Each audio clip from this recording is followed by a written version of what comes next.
The morning light filtered through the tall windows of the small café on Maple Street, casting soft golden rectangles across the worn wooden tables.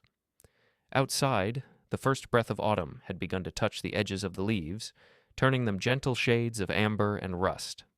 Inside, the air smelled faintly of cinnamon and fresh bread, mingling with the quiet hum of the espresso machine and the soft murmur of early morning conversations. Elena sat by the window, her hands wrapped around a ceramic mug of chamomile tea, watching the steam rise in delicate spirals. She wore a cream-colored cardigan, soft and slightly oversized, the kind that felt like a warm embrace. Her dark hair was pulled back loosely, and there was a quietness about her, a gentle weariness in her eyes that spoke of long journeys and soft resilience. She had returned to Willowbrook after 15 years away. The town hadn't changed much. The same brick buildings lined Main Street, their facades weathered but familiar. The same oak trees stood sentinel in the town square, their branches now thick and full. The same sense of slowness pervaded everything, like time moved differently here, more gently, more deliberately. Elena took a slow sip of her tea, letting the warmth spread through her chest. She remembered the last time she had sat in this cafe. She had been 22 then, her father freshly buried, her heart raw and aching. She remembered the weight of grief pressing down on her shoulders like a heavy blanket, remembered the way everything had felt muffled and distant, as though she were moving through water. Her father had been a kind man, quiet and thoughtful. He had owned a modest construction company, nothing grand, but steady and reliable. He had raised Elena alone after her mother passed when Elena was just 7. For 15 years, it had been just the two of them in the old house on Sycamore Lane, with its creaking floorboards and the lilac bushes her mother had planted in the front yard. And then, in the last 2 years of his life, he had met Vera. Elena closed her eyes for a moment, letting the memory wash over her gently. Vera had arrived in Willowbrook like a sudden gust of wind on a still day, elegant and polished, with perfectly styled blonde hair and an easy smile. She had been working as a real estate agent in the city, she said, and had come to Willowbrook seeking a quieter life. She was charming, attentive, and Elena's father, lonely after so many years, had been captivated. They married quickly, within a year. Elena had tried to be happy for him. She had tried to welcome Vera into their home, into their quiet routines, but there had been something Elena couldn't quite name, something that made her feel like a guest in her own house. Small things at first. The way Vera rearranged the furniture, replacing her mother's old quilts with sleek modern throws. The way she suggested Elena might be more comfortable finding her own apartment now that she was in her 20s. Elena's father had gently deflected those suggestions, and for a while things had settled into an uneasy peace. But then he had gotten sick. It happened quickly, a sudden decline that left them all reeling. Within months, he was gone, leaving behind a grief so profound it felt like the world had tilted on its axis. And then, in the soft gray days following the funeral, Vera had sat Elena down in the living room of the house on Sycamore Lane. The afternoon light had been filtering through the lace curtains, casting delicate patterns on the floor. Vera's voice had been gentle, almost regretful. "I'm so sorry, Elena," she had said, her hands folded neatly in her lap. "But the house was left to me. Your father updated his will after we married. I know this must be difficult to hear, especially now." Elena had felt the words settle over her like cold rain. She had looked around the room, at the fireplace where she and her father had roasted marshmallows on winter evenings, at the bookshelf filled with his carefully collected volumes on history and architecture, at the framed photographs of her mother that still lined the mantel. "I don't understand," she had whispered. Vera had sighed softly, her expression pained. "He wanted to make sure I was taken care of. We were married, after all. I'm sure he assumed, well, that we would all continue living here together. But now—" She had trailed off, looking away. "I think it might be best if you found somewhere else to stay, just for a while. I need some time to process everything, to figure things out. This house, it's too full of memories. I need space to grieve." Elena had felt numb. She had packed her things slowly, carefully, folding her clothes and wrapping her few precious belongings in newspaper. She had taken only what she could carry in 2 suitcases and a backpack. Vera had offered her a small amount of money. "To help you get started," she had said, pressing an envelope into Elena's hands. It had contained $300, and so Elena had left. She had walked down the front steps of the only home she had ever known, the lilac bushes rustling softly in the breeze, and she had not looked back. She couldn't. The pain was too sharp, too immediate. Now, sitting in the cafe 15 years later, Elena felt that old ache resurface, but it was different now, softer, more like the memory of pain than pain itself. Time had done its gentle work, smoothing the sharp edges, transforming the wound into something she could touch without flinching. She had survived, more than survived. She had built a life. Those first months had been difficult. She had taken a bus to the nearest city, found a tiny efficiency apartment above a laundromat, and worked 3 jobs to make rent. She waitressed at a diner, filed papers at a law office, and cleaned houses on weekends. She was exhausted, always tired, her body aching from the long hours. But there was something steadying about the work, about the simple act of putting one foot in front of the other.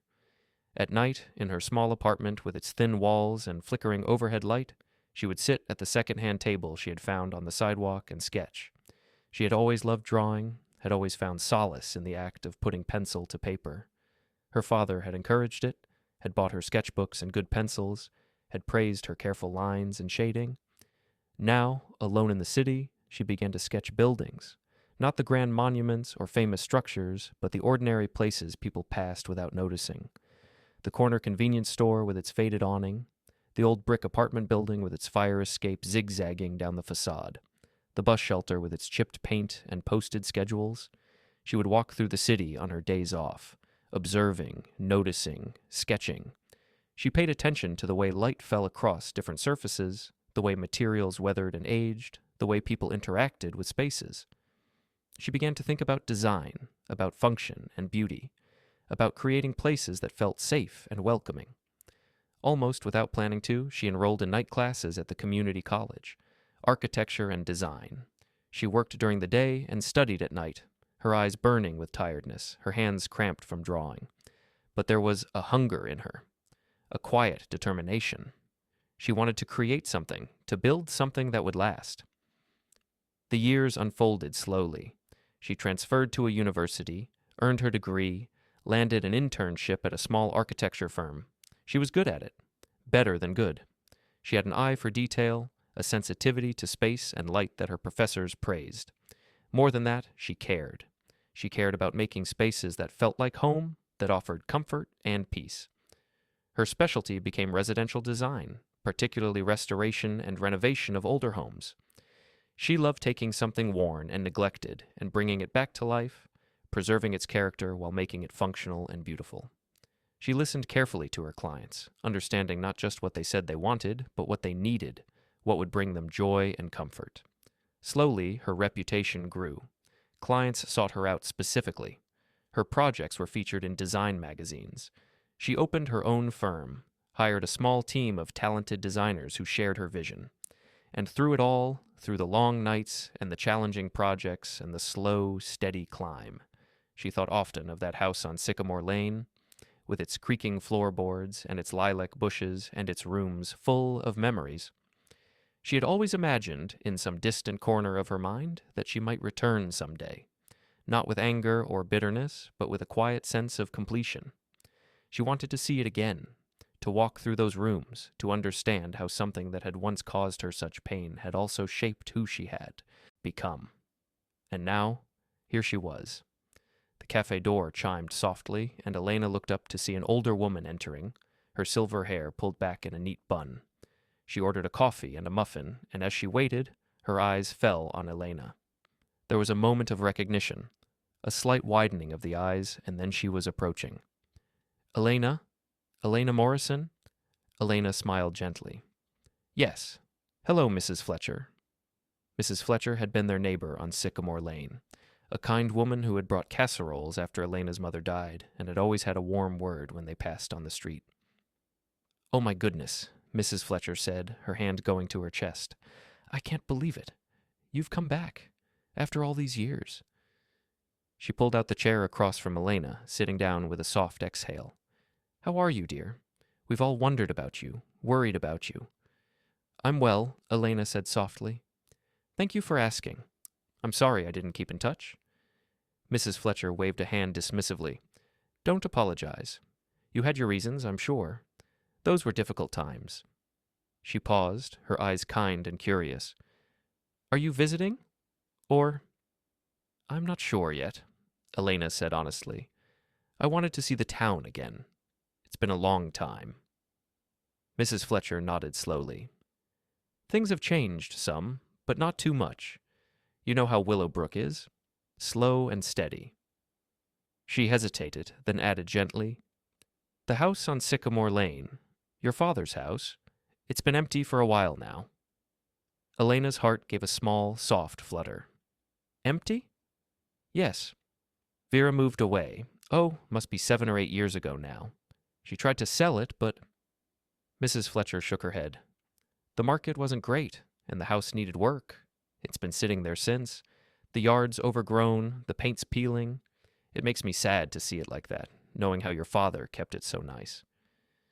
Elena felt something shift inside her chest, a gentle stirring of possibility. Is it still for sale? I believe so. There's a realtor in town who handles it. Nice young man, Daniel Park. He has an office on Main Street.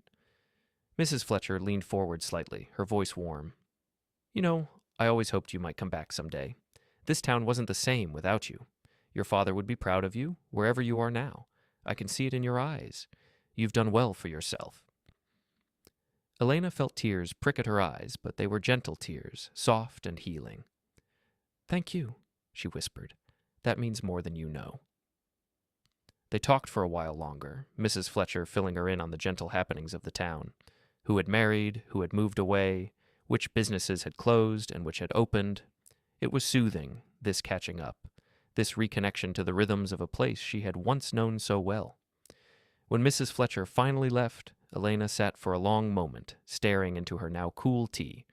The house was empty, available, waiting. She thought about all the houses she had restored over the years, all the care and attention she had poured into bringing them back to life. She thought about her father, about his gentle hands showing her how to measure and cut wood for the bird houses they built together, about his patient voice teaching her to appreciate craftsmanship and quality.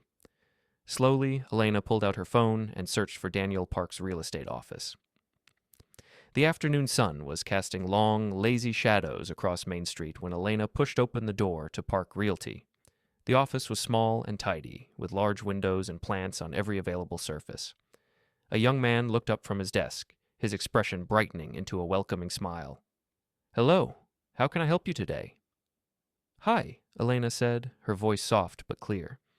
My name is Elena Morrison. I'm interested in a property on Sycamore Lane, the old Morrison house. Daniel's eyebrows rose slightly. Morrison, are you... It was my father's house, Elena said gently. I lived there a long time ago. Understanding crossed Daniel's face, followed by sympathy. I see. Well, yes, that property is still available. It's been on the market for quite some time, actually. Would you like to see it? Very much, Elena said. They drove through the quiet streets in Daniel's car, making easy conversation. He was kind and professional, explaining that the house had been difficult to sell because it needed significant work, and the market in Willowbrook was slow. Most young families were looking for move-in ready homes, and investors weren't particularly interested in a property that would require so much renovation. It's a shame, really, Daniel said as they turned onto Sycamore Lane. It's a beautiful old house. Great bones. It just needs someone who can see its potential. And then they were pulling up in front of it, and Elena's breath caught softly in her throat. The house looked tired. The white paint had faded to a dull gray, peeling in long strips from the wooden siding. The shutters hung crooked, the porch sagged slightly. The yard was indeed overgrown, the grass tall and wild, the flower beds choked with weeds. But the lilac bushes were still there, massive and sprawling now, and the basic shape of the house, its gentle Victorian lines, remained unchanged. Elena stepped out of the car slowly, her heart beating with a soft, insistent rhythm. She walked up the cracked front path, her fingers trailing along the weathered fence. Daniel followed, keys in hand. I should warn you, it's pretty rough inside, he said gently. There's water damage in some areas, and the electrical system probably needs updating. The kitchen and bathrooms are quite dated. Elena nodded, but she was barely hearing him. She was remembering. The way the porch would creak under her feet when she ran up the steps after school, the way the front door would stick slightly in humid weather, the way the afternoon light would stream through the tall windows in the living room. Daniel unlocked the door, and it swung open with a long, tired groan. The inside smelled musty and closed in, the air thick with dust and neglect. The furniture was gone, leaving only bare rooms and faded rectangles on the walls where pictures had once hung. The hardwood floors were scratched and dull. The wallpaper was peeling in corners. But underneath it all, Elena could see the house she remembered. The high ceilings with their original molding, the beautiful bay window in the living room, the built-in bookshelves flanking the fireplace. She walked through the room slowly, her footsteps echoing in the emptiness. Here was the corner where the Christmas tree always stood. Here was the window seat where she used to curl up with books on rainy afternoons. Here was the kitchen where her father had taught her to make pancakes on Sunday mornings, the batter always too thick until she added more milk.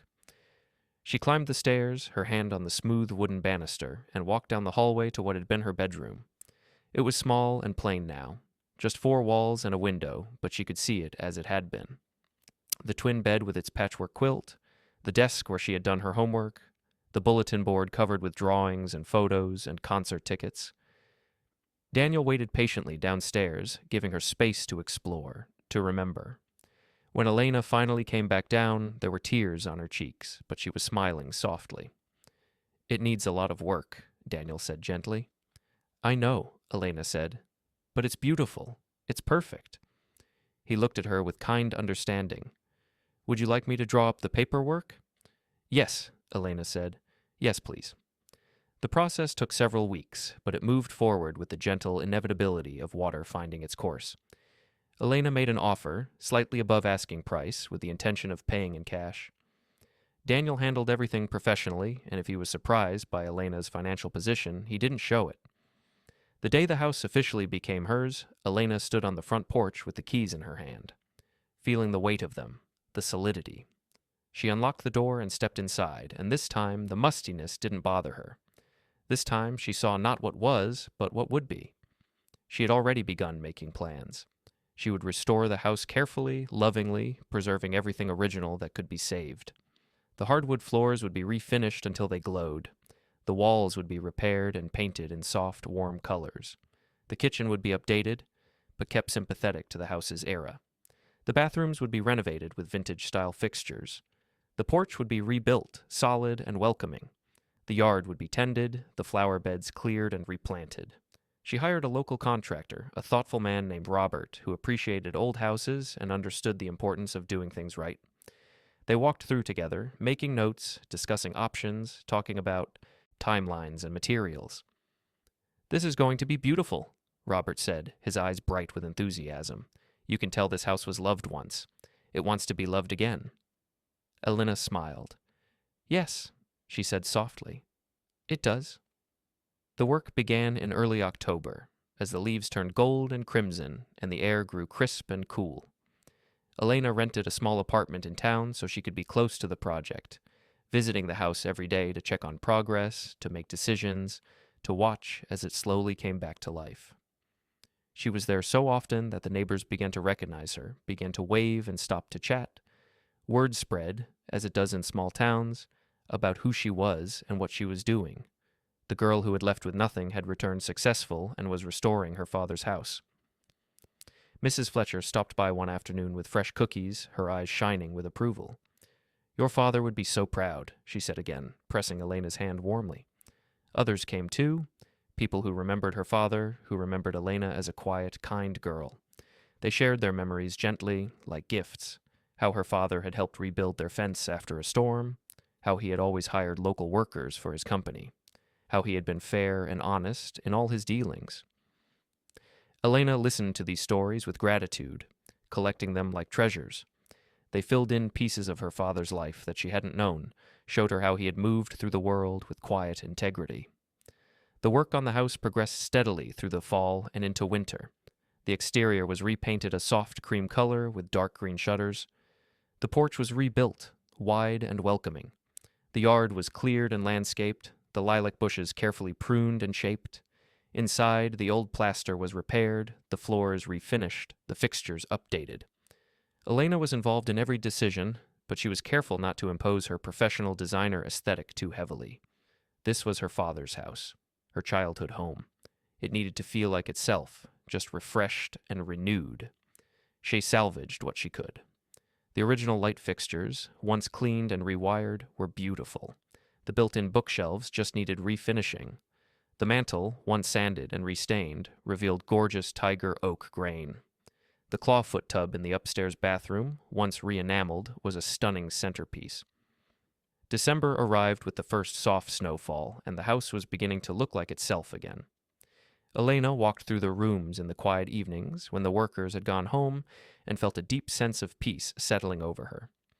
This was where she belonged. This was home. She had arranged for furniture to be delivered after the new year, pieces she had carefully selected that would honor the house's character while providing modern comfort. She imagined her father's books back on the shelves, a comfortable sofa by the fireplace, soft rugs on the gleaming floors.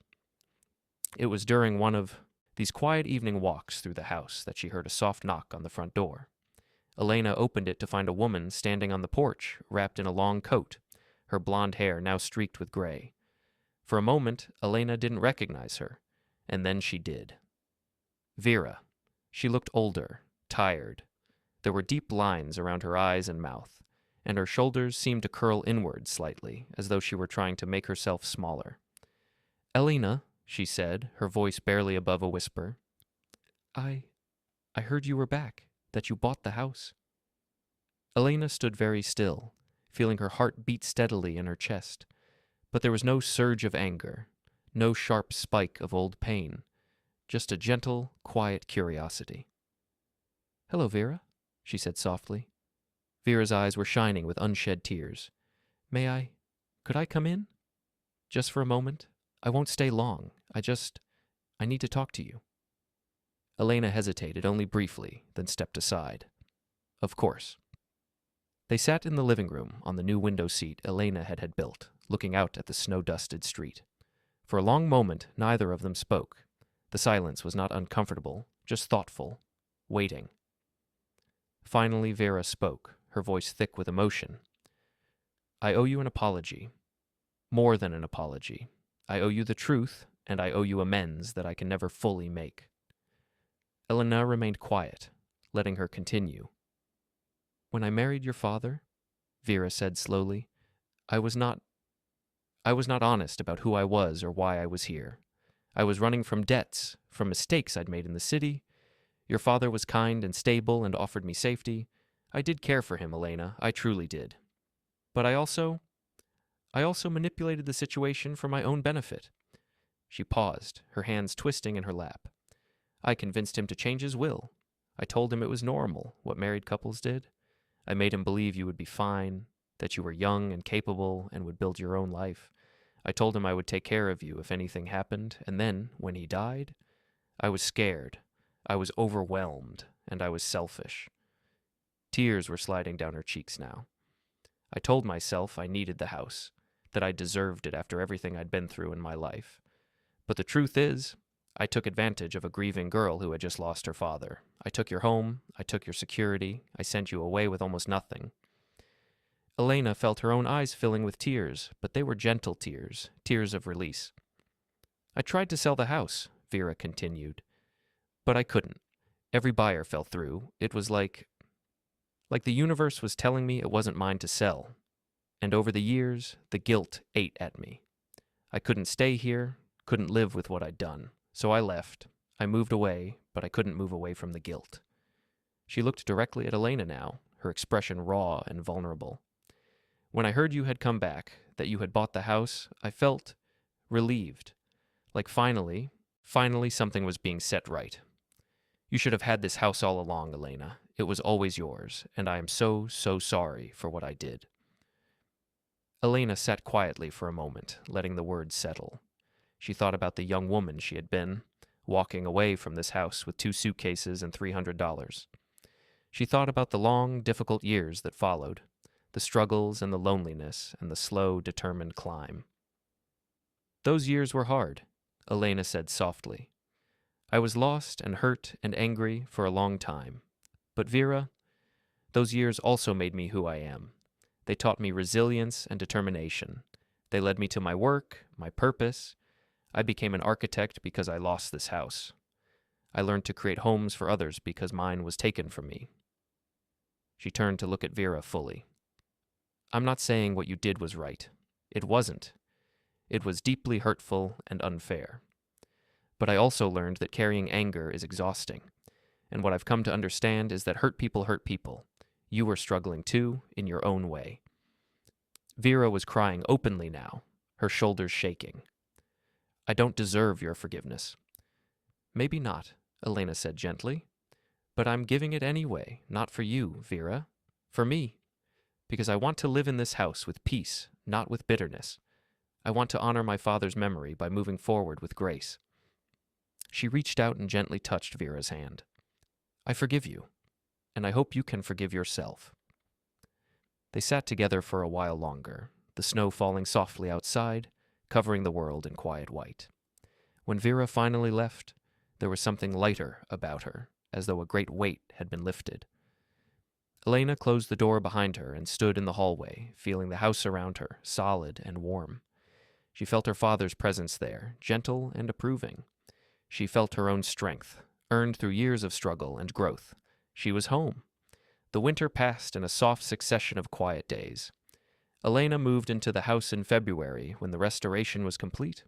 She arranged her furniture carefully, hanging her mother's old quilts on the walls as art, placing her father's books back on the shelves, filling the rooms with warmth and light.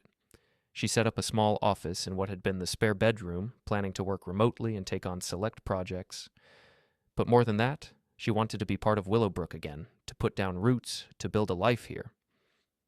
Spring arrived with a gentle rush of green, and the lilac bushes burst into bloom, filling the air with their sweet, nostalgic scent. Elena spent her weekends working in the garden, planting flowers in the beds her mother had created decades ago, tending to the lawn, creating a space that felt alive and welcoming. Neighbors stopped by regularly now, Mrs. Fletcher for tea and conversation, Robert the contractor and his wife for dinner, Daniel the realtor to see the finished restoration, his eyes wide, with admiration. The local librarian, the owner of the hardware store, the woman who ran the bakery on Main Street. Elena became part of the community's fabric again, but differently now. Not as the grieving girl who had been sent away, but as a successful, accomplished woman who had chosen to return, who had restored not just a house, but a piece of the town's history. She started teaching a community design class at the library, showing locals how to think about their own spaces, how to make small changes that could improve functionality and beauty. She offered free consultations for families looking to renovate older homes, helping them preserve character while modernizing amenities. And through it all, the house on Sycamore Lane stood solid and beautiful, its fresh paint gleaming, its windows bright with light, its rooms filled with the gentle rhythms of daily life. One evening in late spring, Elena sat on the front porch swing, the one she had had installed exactly where it had been when she was a child. The sun was setting, painting the sky in soft shades of pink and gold. The air was warm and filled with the sound of birdsong and distant laughter from children playing down the street. She thought about the journey that had brought her here, the loss and the struggle, the determination and the slow building of a life. She thought about how she had left this place broken and had returned whole, how she had lost her home and then, through her own effort and will, had reclaimed it. But more than that, she had reclaimed herself. She had proven that she was not defined by what had been taken from her, but by what she had chosen to build. She was her father's daughter, carrying forward his legacy of integrity and craftsmanship and quiet strength. The swing creaked gently as she moved back and forth, a soothing rhythm. Inside, she had left a light on in the living room, and it glowed warmly through the window. She could see her books on the shelves, could see the comfortable furniture, could imagine herself in the coming years filling this house with life and love and purpose.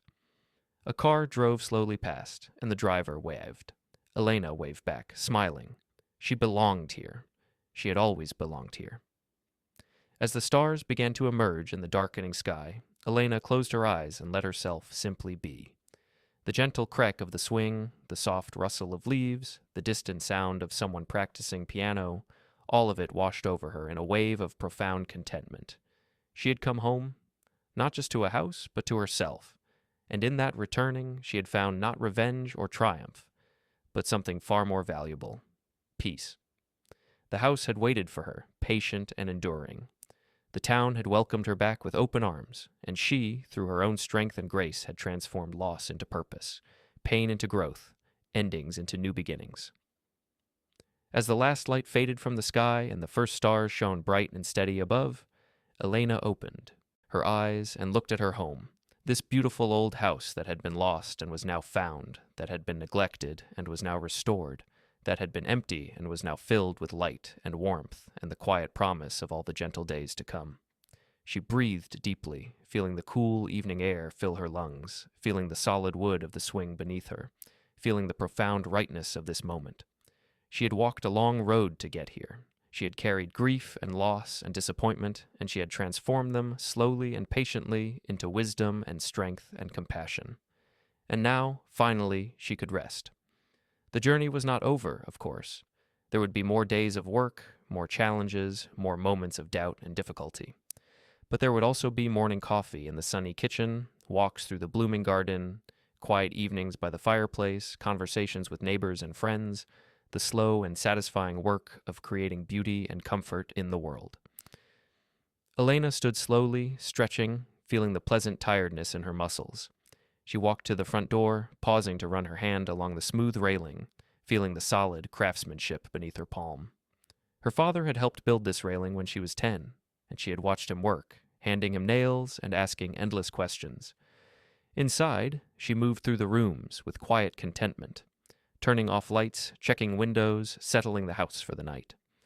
In the kitchen, she put the kettle on for one last cup of tea, chamomile again, its gentle floral scent filling the air. She carried her mug upstairs, her feet knowing the way even in the dim light, her body remembering the rhythm of these steps, the height of these treads.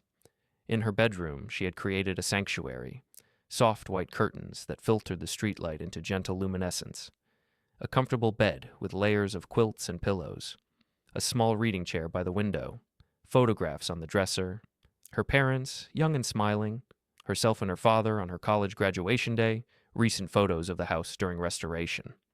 She set her tea on the nightstand and prepared for bed slowly, savoring each small ritual, washing her face with cool water, brushing her teeth, pulling on soft cotton pajamas, braiding her hair loosely. These simple acts, repeated each night, were a meditation, a way of marking the transition from day to rest. When she finally slipped between the cool sheets, she felt her body relax completely, sinking into the mattress, releasing the gentle tensions of the day. She could hear the house settling around her, the soft creaks and sighs of old wood, the distant hum of the refrigerator, the whisper of wind through the trees outside. She thought about Vera, hoping the woman had found some measure of peace in her own life. She thought about her father, about how he would have loved seeing the house restored, seeing his daughter successful and strong. She thought about her mother, whom she barely remembered, but whose presence she sometimes felt in the turn of a doorknob or the scent of lilacs. And she thought about herself, about the girl she had been and the woman she had become, about the journey between those 2 points, the long and winding path that had led her away and then, eventually, home. Outside, the night was deep and peaceful. The town of Willowbrook slept quietly, its streets empty, its houses dark, except for the occasional glowing window. The trees stood tall and still, their leaves barely moving in the light breeze. The stars continued their ancient, patient journey across the sky. And in the house on Sycamore Lane, Elena Morrison drifted toward sleep, her breathing slowing, her mind quieting, her heart full and peaceful. She dreamed of morning light streaming through tall windows, of coffee brewing in a warm kitchen, of gardens blooming and rooms filled with laughter. She dreamed of her father's voice, gentle and encouraging, telling her she had done well, that he was proud. She dreamed of years stretching ahead, full of quiet purpose and simple joys, of work that mattered and connections that sustained, of belonging and home and the deep, abiding peace of knowing she was exactly where she was meant to be. The house held her safely through the night, its walls solid and protective, its foundation strong, its spirit renewed. It had waited for her through years of emptiness and neglect, and now it welcomed her presence, her life, her love. It would stand for many years to come, a testament to resilience and restoration, to the power of returning, to the possibility of healing even the deepest wounds. And as Elena slept, breathing softly in her childhood bedroom, the house seemed to breathe with her, settled and content, complete once more, a home not just in structure but in spirit, filled again with light and warmth and the gentle promise of all the peaceful tomorrows yet to come. The moonlight painted silver patterns on the floor, moving slowly as the earth turned. A cat walked along the fence outside, pausing to look up at the stars. A car passed quietly on a distant street. The wind stirred the lilac bushes, releasing their sweet scent into the night air. And in the midst of it all, Elena dreamed on, safe and sound, home at last, wrapped in the tender embrace of rest and restoration, of justice gently served and dignity quietly reclaimed, of endings that become beginnings and losses transformed into gifts of unexpected grace. The story of a girl who lost everything and found herself. The story of a house that was abandoned and reborn. The story of a return that was not about revenge, but about reclamation, not about bitterness, but about peace. A story that ends not with triumph, but with rest, not with fanfare, but with the soft, steady rhythm of breathing and sleep, of a heart beating calmly, of a life lived with integrity and grace, of a journey completed and a soul finally at home.